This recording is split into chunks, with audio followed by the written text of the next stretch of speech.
ನಮಸ್ಕಾರ ಸ್ನೇಹಿತರೆ, ಎಲ್ಲರಿಗೂ ಆಸಕ್ತಿ ಅಕಾಡೆಮಿ ಯೂಟ್ಯೂಬ್ ಚಾನಲ್ಗೆ ಸ್ವಾಗತ. ಸೊ ಇವತ್ತು ಅಂದರೆ 23 ಏಪ್ರಿಲ್ ಫಿಸಿಕ್ಸ್ ಮತ್ತು ಕೆಮಿಸ್ಟ್ರಿ KCET ಎಕ್ಸಾಮಿನೇಷನ್ ಮುಗಿದಿದೆ. ಸೊ ಇವತ್ತಿನ ಎಕ್ಸ್ಟ್ರಾ ಅಡಿಷನಲ್ ಥಿಂಗ್, ಆಲ್ರೆಡಿ ನಾನು ನಿಮಗೆ ಈ ಫಿಸಿಕ್ಸು ಮತ್ತು ಕೆಮಿಸ್ಟ್ರಿಗೆ ಆನ್ಸರ್ಸ್ ಕೀಸನ್ನು ಕಂಪ್ಲೀಟಾಗಿ ನಿಮಗೆ ಹಾಕಿದ್ದೀನಿ. ಆಲ್ರೆಡಿ ನೀವು ಯೂಟ್ಯೂಬಲ್ಲಿ ವಿಡಿಯೋ ನೋಡಿರ್ತೀರ. ಸೊ ಇವತ್ತಿನ ಇನ್ನು ಎಕ್ಸ್ಟ್ರಾ ಟಾಪಿಕ್ ಏನಪ್ಪ ಅಂತಂದರೆ, ಈಗ ನೀವು ಏನು OMR ಎಕ್ಸಾಮನ್ನು ಅಟೆಂಡ್ ಮಾಡಿದ್ದೀರಾ, OMR ಶೀಟ್ ಇದೆ, ಆ OMR ಶೀಟನ್ನು ಯಾವ ಥರ ಡೌನ್ಲೋಡ್ ಮಾಡ್ಕೊಳ್ಳೋದು ಅನ್ನೋದ್ರ ಬಗ್ಗೆ ಡಿಸ್ಕಷನ್ ಮಾಡೋಣ. ಅದಕ್ಕೆ ಮುಂಚೆ ನನ್ನ ಚಾನಲ್ಗೆ ನೀವು ಹೊಸಬರಾಗಿದ್ದರೆ ದಯವಿಟ್ಟು ನನ್ನ ಚಾನಲನ್ನು ಸಬ್ಸ್ಕ್ರೈಬ್ ಮಾಡ್ಕೊಳ್ಳಿ. ಹಾಗೆ ಈ ವಿಡಿಯೋನ ದಯವಿಟ್ಟು ಲೈಕ್ ಮಾಡಿ, ಹಾಗೆ ಎಲ್ಲರಿಗೂ ಶೇರ್ ಮಾಡಿ. ಓಕೆ, ನೀವೇನು ಎಕ್ಸಾಮ್ ಬರೆದಿದ್ದೀರಾ KCET ಎಕ್ಸಾಮಿನೇಷನ್, ಅದನ್ನು ಟ್ರಾನ್ಸ್ಪರೆಂಟಾಗಿರಲಿ ಎಕ್ಸಾಮಿನೇಷನ್. ಯಾಕೆ ಅಂತಂದರೆ ನಿಮಗೆ ಗೊತ್ತಿದೆ, KCET ಎಕ್ಸಾಮಿನೇಷನಲ್ಲಿ ಕೆಲವ್ರು ಏನು ಮಾಡ್ತಾರೆ ಅಂತಂದರೆ, ನಮ್ಮ ಮಾರ್ಕ್ಸ್ ಜಾಸ್ತಿ ಬಂದುಬಿಡುತ್ತೆ, ಅವರೇ ಹಾಕ್ಸ್ಕೊಬಿಡ್ತಾರೆ ಅಥವಾ ದುಡ್ಡು ಕೊಟ್ಟು ಏನೋ ಮಾಡಿಬಿಡ್ತಾರೆ ಅನ್ನುವಂಥ ರೀಸನ್ಗೆ ಅದನ್ನು ಅವಾಯ್ಡ್ ಮಾಡಬೇಕು. ಆ ಥರದ್ದು ಯಾವುದೇ ವಿಚಾರಗಳು ಬರಬಾರ್ದು, ಹಗರಣಗಳು ಬರಬಾರ್ದು ನಮ್ಮ ಕರ್ನಾಟಕ ಎಕ್ಸಾಮಿನೇಷನ್ ಅಥಾರಿಟಿಯಿಂದ KCET ಎಕ್ಸಾಮಲ್ಲಿ ಅನ್ನೋ ರೀಸನ್ಗೆ. ಸೊ ಕರ್ನಾಟಕ ಎಕ್ಸಾಮಿನೇಷನ್ ಅಥಾರಿಟಿ ಈ ಸ್ಟೆಪ್ಪನ್ನು ತೊಗೊಂಡಿದ್ದಾರೆ. ಇದು ಲಾಸ್ಟ್ ಇಯರಿಂದನೂ ನಡೀತಿದೆ.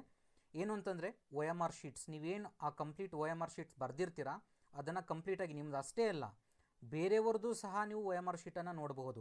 ಯಾಕೆಂದರೆ ಆಗ ನೀವು ಹೇಳ್ಬೋದು, ಸರ್ OMR ಶೀಟಲ್ಲಿ ಅಷ್ಟು ಮಾರ್ಕ್ಸ್ ಇದೆ, ನೀವು ಯಾಕೆ ಜಾಸ್ತಿ ಮಾರ್ಕ್ಸ್ ಕೊಟ್ರಿ ಅಂತ ಕೇಳ್ಬೋದು ಅನ್ನೋ ರೀಸನ್ಗೆ. ಯಾಕೆಂದರೆ ಟ್ರಾನ್ಸ್ಪರೆಂಟಾಗಿರಲಿ, ಎಲ್ಲರಿಗೂ ಓಪನ್ ಆಗಿರಲಿ ಅನ್ನೋ ರೀಸನ್ಗೆ ನೀವು ಮುಂದೆ ಒಂದು ದಿನ ಹೇಳ್ಬೋದು ಬೇರೆಯವ್ರಿಗೆ, ನನಗಿಂತೂ ಜಾಸ್ತಿ ಮಾರ್ಕ್ಸ್ ಕೊಟ್ಟು ಬಂದುಬಿಟ್ಟಿದೆ, ಆಗ ಅವ್ರು ದುಡ್ಡು ಕೊಟ್ಟು ಮಾಡಿಸ್ಕೊಬಿಟ್ಟಿದ್ದಾರೆ, ಹಾಗೆ ಹೀಗೆ ಅನ್ನುವಂಥ ವಿಚಾರಗಳು ಹೋಗಬೇಕು ಅನ್ನೋ ರೀಸನ್ಗೆ ಕರ್ನಾಟಕ ಎಕ್ಸಾಮಿನೇಷನ್ ಅಥಾರಿಟಿ ಈ ಸ್ಟೆಪ್ಪನ್ನು ತೆಗೆದುಕೊಂಡಿರುವಂಥದ್ದು.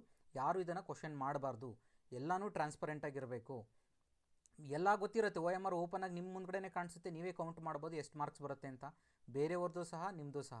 ಸೊ ಹಾಗಾದರೆ ಆ OMR ಶೀಟನ್ನು ಯಾವ ರೀತಿಯಾಗಿ ಡೌನ್ಲೋಡ್ ಮಾಡ್ಕೊಳ್ಳೋದು ಅನ್ನೋದನ್ನು ನೋಡೋಣ. ಈಗ ಸದ್ಯಕ್ಕೆ ಫಿಸಿಕ್ಸ್ ಬಿಟ್ಟಿದ್ದಾರೆ, ಹಾಗೆ ಬೆಂಗಳೂರು ಮತ್ತು ಧಾರವಾಡ 2 ಎಕ್ಸಾಮಿನೇಷನ್ ಸೆಂಟರ್ಗಳಲ್ಲಿ OMR ಶೀಟ್ಗಳನ್ನು ಬಿಟ್ಟಿದ್ದಾರೆ. ನಿಮಗೆ ಹೋಗ್ತಾ ಎಲ್ಲ ಸಬ್ಜೆಕ್ಟಿನ OMR ಶೀಟ್ಸನ್ನು ರಿಲೀಸ್ ಮಾಡ್ತಾರೆ. ಬಟ್ ಯಾವ ರೀತಿಯಾಗಿ ಅನ್ನೋದನ್ನು ನೋಡೋಣ. ಫಸ್ಟು ನೀವೇನು ಮಾಡಬೇಕು ಅಂತಂದರೆ, ನಿಮಗೆ ಗೊತ್ತಿದೆ, ಇದು home page, Karnataka examination authority home ಪೇಜನ್ನು ಓಪನ್ ಮಾಡಬೇಕು. KA ಅಂತ ಟೈಪ್ ಮಾಡಿದ್ರೆ ನಿಮಗೆ ಹೋಮ್ ಪೇಜ್ ಬರುತ್ತೆ. ಅಲ್ಲಿ ಪ್ರವೇಶ ಅನ್ನೋದ್ರ ಮೇಲೆ ಕ್ಲಿಕ್ ಮಾಡಿದ್ಮೇಲೆ ಆದಮೇಲೆ UGCET 2026 ಅಂತ ಬರುತ್ತೆ. ಅದನ್ನು ಕ್ಲಿಕ್ ಮಾಡಿದ್ರೆ ನಿಮಗೆ ಫಸ್ಟ್ ಲಿಂಕೇ ಇದೆ. ನಿಮಗೆ ಏನಪ್ಪ ಅಂದರೆ, UGCET 2026 ಪರೀಕ್ಷಾ ಕೇಂದ್ರವಾರು OMR ವೀಕ್ಷಿಸುವ ಲಿಂಕ್ ಅಂತ ಇದೆ. ಸೊ ಅದನ್ನು ನೀವು ಕ್ಲಿಕ್ ಮಾಡಿದ್ರೆ ಅಲ್ಲಿ ನಿಮಗೆ 3 ಆಪ್ಷನ್ ಇದೆ. ಒಂದು ಸೆಲೆಕ್ಟ್ ಎಕ್ಸಾಮ್, ಇನ್ನೊಂದು ಡಿಸ್ಟ್ರಿಕ್ಟು, ಇನ್ನೊಂದು ಸಬ್ಜೆಕ್ಟ್ ಅಂತ. ಫಸ್ಟು ಸೆಲೆಕ್ಟ್ ಎಕ್ಸಾಮ್ ಸೆಲೆಕ್ಟ್ ಮಾಡಿಕೊಂಡ್ರೆ UGCET ಒಂದೇ ಆಪ್ಷನ್ ಇರುತ್ತೆ ನಿಮಗೆ, UGCET 2026. ಅದಾದಮೇಲೆ ನೀವು ಡಿಸ್ಟ್ರಿಕ್ಟನ್ನು ಸೆಲೆಕ್ಟ್ ಮಾಡ್ಕೋಬೇಕಾಗತ್ತೆ. ಈಗ ಸದ್ಯದ ಮಟ್ಟಕ್ಕೆ ಬೆಂಗಳೂರು ಮತ್ತು ಧಾರವಾಡ ಎರಡು ಮಾತ್ರ ನಿಮಗೆ ಅವೈಲೇಬಿಲಿಟಿ ಇದೆ.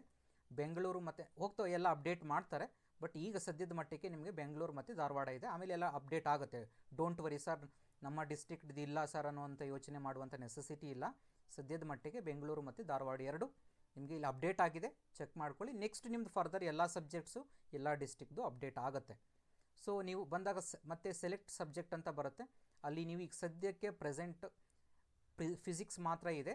ನೆಕ್ಸ್ಟ್ ಆಮೇಲೆ ಇನ್ನೂ ಉಳಿದಿರುವಂಥ ಸಬ್ಜೆಕ್ಟ್ಸು ಅಪ್ಡೇಟ್ ಮಾಡ್ತಾರೆ. ಇಲ್ಲಿ ನೋಡ್ಬೋದು, ಬ್ಯಾಂಗ್ಳೂರಲ್ಲಿರುವಂತಹ ಫಿಸಿಕ್ಸಿನ ಎಲ್ಲ ಎಕ್ಸಾಮಿನೇಷನ್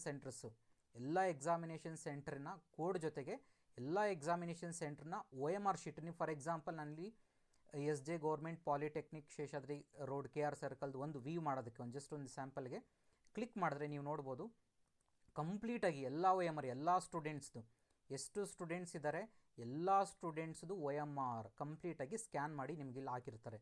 ಸೊ ಇಲ್ಲಿ ಚೆಕ್ ಮಾಡ್ಕೋಬೋದು, ನಿಮ್ಮದು ಸಹ ಚೆಕ್ ಮಾಡ್ಕೋಬೋದು, ಬೇರೆಯವ್ರದ್ದು ಸಹ ನೀವು ಇಲ್ಲಿ ಚೆಕ್ ಮಾಡ್ಕೋಬಹುದು.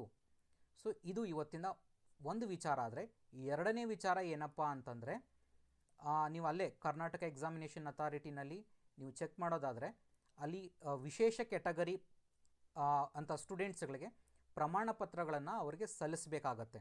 ಸೊ ನಿಮಗೆ ಗೊತ್ತಿದೆ, ಸ್ಪೆಷಲ್ ಕ್ಯಾಟಗರಿ ಅಂತಂದರೆ ಡಿಫೆನ್ಸ್, ಎಕ್ಸ್ ಡಿಫೆನ್ಸ್ ಮತ್ತು CAPF, CRPF, CISF, BSF, ITPB, ex corp, ಮತ್ತು ಸ್ಕೌಟ್ಸ್ ಆ್ಯಂಡ್ ಗೈಡ್ಸ್ ಮತ್ತು ಆಂಗ್ಲೋ ಇಂಡಿಯನ್, NCC, ಸ್ಪೋರ್ಟ್ಸ್, ಈ ಥರ ಕ್ಯಾಟಗರೀಸ್, ಸ್ಪೆಷಲ್ ಕ್ಯಾಟಗರೀಸ್ ಅಂತ ಕರಿತೀವಿ.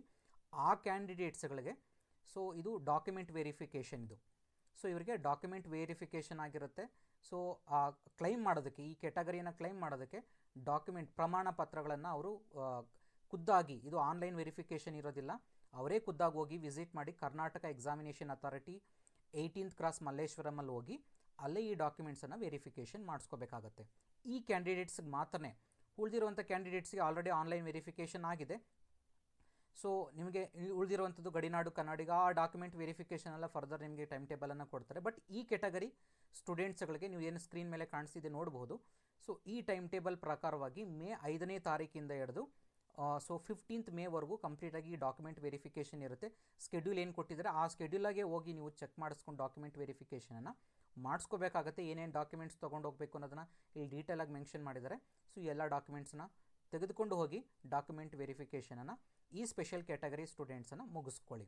ಸೊ ಇಷ್ಟ ಆಯಿತು ಇವತ್ತಿನ ವಿಚಾರ. ಸೊ ಇದೇ ಥರದ ಇನ್ನೂ ಕಾಂಪಿಟೇಟಿವ್ ಎಕ್ಸಾಮ್ದು ಇದು ಎಂಡ್ ಆಗೋದಿಲ್ಲ. ನೀವು ಎಕ್ಸಾಮ್ ಬರೆದಿದ್ದ ತಕ್ಷಣ ನೀವು ಎಕ್ಸಾಮ್ ಬರೆದಿದ್ದು ಆದಮೇಲೆ ಕಾಂಪಿಟೇಟಿವ್ ಆ್ಯಕ್ಚುಲಿ ಸ್ಟಾರ್ಟ್ ಆಗೋದು ಅವತ್ತಿನಿಂದನೇ.